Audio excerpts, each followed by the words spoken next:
Hey guys, welcome to what is probably the most exciting video I have released on this channel since my final 2020 election night prediction 3 years ago.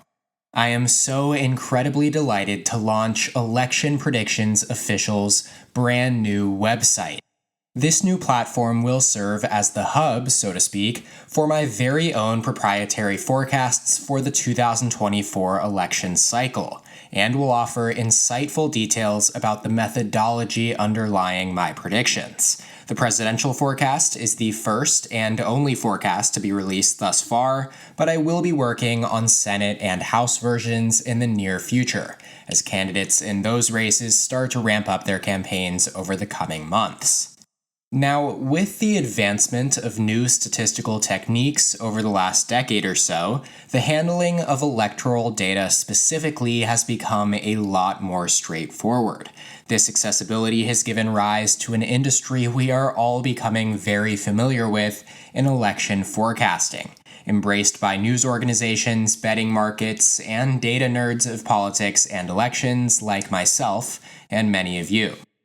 Behind those scenes, though, professionals in politics and various business domains use these election prediction models to inform their decision-making.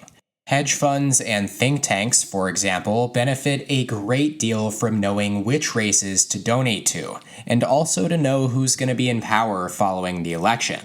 Now, one of the primary missions driving my content on this channel, specifically, is a belief in the value of expanding access to this information and improving public understanding of the election system by enabling more informed perspectives on election results and outcomes. Since creating this channel in early 2020, I have prided myself in keeping my content entirely data-driven and without any allegiance to ideology or personal bias. Of course, I have my own political opinions, just like anybody else, but there's a place for that which is entirely separate from the work that I am doing with this platform. There is no reason for me to be emotional about my predictions or to let my own beliefs cloud my judgment. Facts are facts, data is data, and whether or not a candidate has a 70% chance of winning an election or a 20% chance has nothing to do with how much I, or you, or anybody else likes that candidate. Within that context, elections are no different than sports. You may be a diehard Houston Texans fan, but you wouldn't say that they have a better chance of winning the Super Bowl this year than the Kansas City Chiefs. There's a significant talent gap between those two teams, just like there are significant gaps in candidates' chances of winning in different states based on factors such as polling, voting patterns, historical results, and socio-demographic data. None of the predictions I have made or will ever make have anything to do with the candidate's policy or platform. The most candidate-specific data that I incorporate is approval ratings and favorability polls, and whether you agree with them or not, are simply representative of significantly more opinions out there than just your own. Using those data points to drive my predictions, I have built a substantial track record of forecasting election outcomes with a high degree of accuracy, which you can check out on this page right here. I should also note that I am well aware that many of my viewers on this channel have an inclination for volunteering and/or contributing to campaigns in any capacity. These forecasts, and this new website platform specifically, was created to highlight the pivotal contests that are more likely than not to determine national elections in real time, so that you can strategically direct your efforts towards races where you can make the biggest difference. So, with all of that being said, in today's video, I will be taking you through my 2024 presidential forecast page. You can follow along or go ahead already by checking out the website at electionpredictionsofficial.com. It'll also be the first link in the description down below and pinned in the comment section as well. Let's finally get started now. My latest forecast update as of August 16th has incumbent president and presumptive Democratic nominee Joe Biden at 266 electoral votes, compared to the eventual Republican nominee's 272. This model, which includes estimated voter turnout in addition to projected margins of victory for either candidate in each state, forecasts another high turnout election in 2024, breaking the record set in 2020.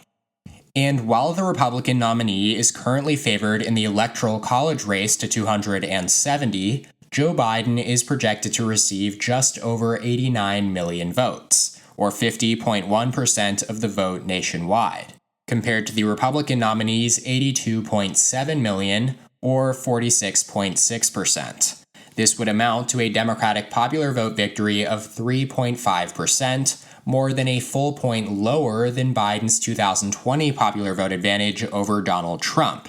As things stand, based on my forecast right now, the Republican nominee, which at this moment in time is most likely to be Trump himself, is projected to flip the states of Arizona, Wisconsin, and Georgia, which Trump lost in 2020 by just 0.3%, 0.6%, and 0.2%, respectively.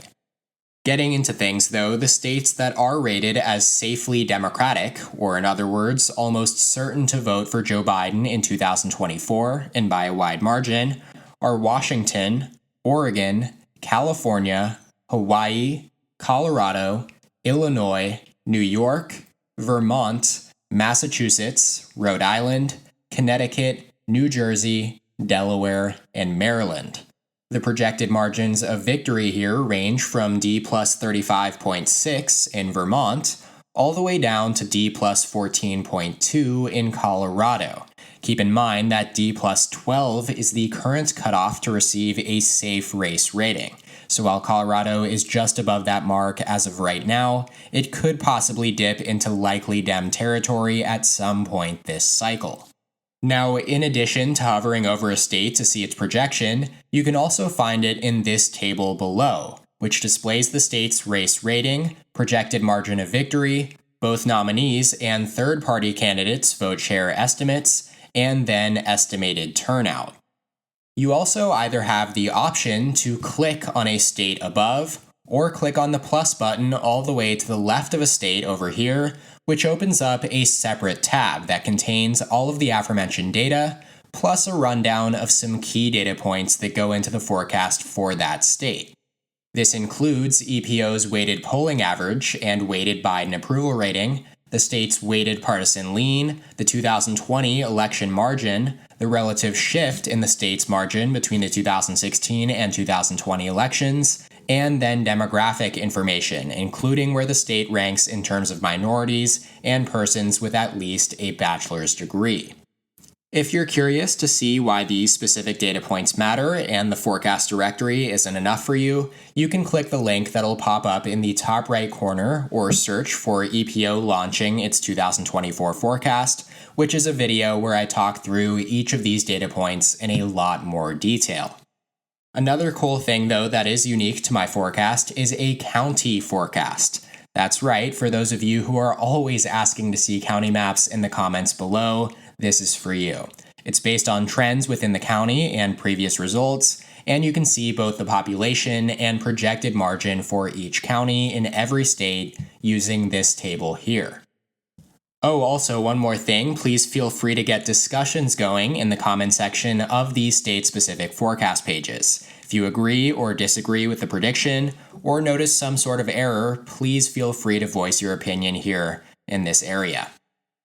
Alrighty, going back to the main page, the states rated as safely Republican are as follows: Utah, Idaho, Wyoming, Montana, North Dakota, South Dakota, Nebraska, Kansas, Oklahoma, Missouri, Arkansas, Louisiana, Mississippi, Alabama, Tennessee, Kentucky, Indiana, West Virginia, and South Carolina.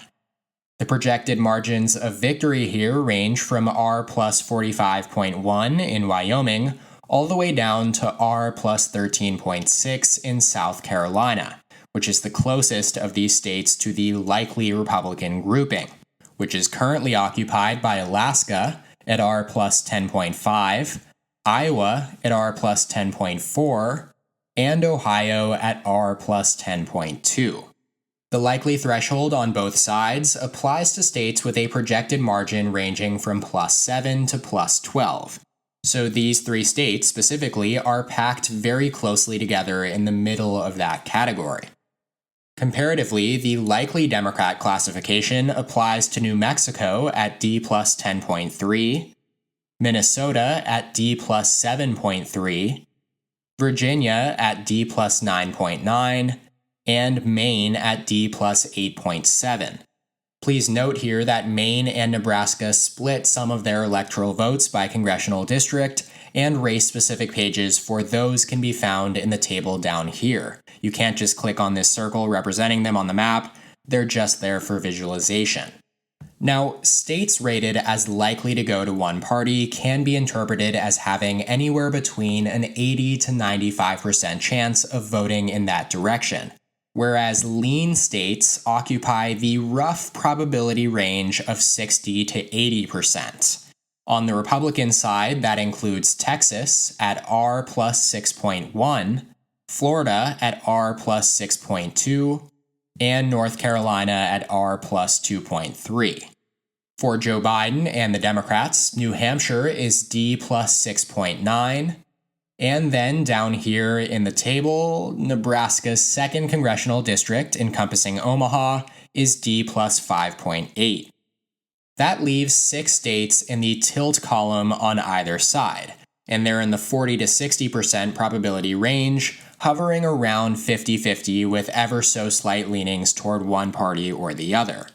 Those slightly favoring Joe Biden are Nevada, D plus 0.7, Michigan, D plus 1.8, and Pennsylvania, D plus 0.4. Then, as previously mentioned at the start of the video, the Republican nominee is slightly favored in Arizona, R plus 0.2, Wisconsin, R plus 0.6, and then Georgia, R plus 0.1.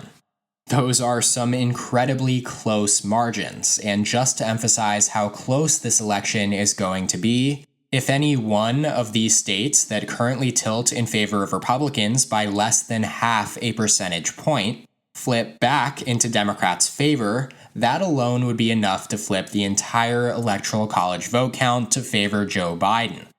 Ultimately, with the incumbent president's historically low approval rating and his likeliest opponent's historically low favorability ratings, this election is shaping up to be a nail-biter, to say the least.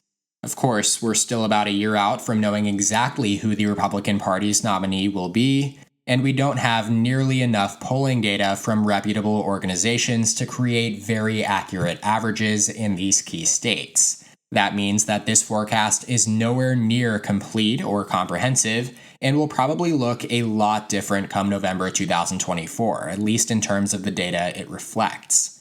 We do, however, have a lot of fundamental data at our disposal that will not be changing over time, such as previous election results, voting patterns, turnout, and demographics, to at least give us a foundation for which we can begin to analyze how these races lean, and keep track of how the projected margins and classifications shift over time.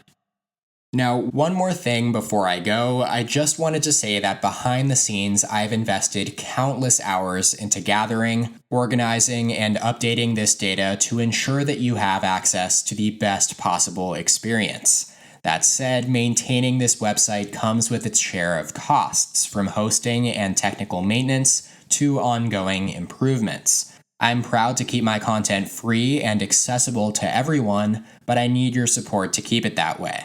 Your contribution, no matter the size, goes a long way in helping me sustain and enhance this platform. So if you can, please click or scan one of the links to donate on the About page and become a vital part of this journey. Thank you so much for being a valued member of the EPO community. That's all for today's video though. Let me know what other forecast-related videos you would like to see in the future. I would really appreciate it if you could like the video down below if you did as well, and subscribe while you're at it. You can check out more content from my channel here, and as always, thank you so much for watching. I'll see you next time. EP out.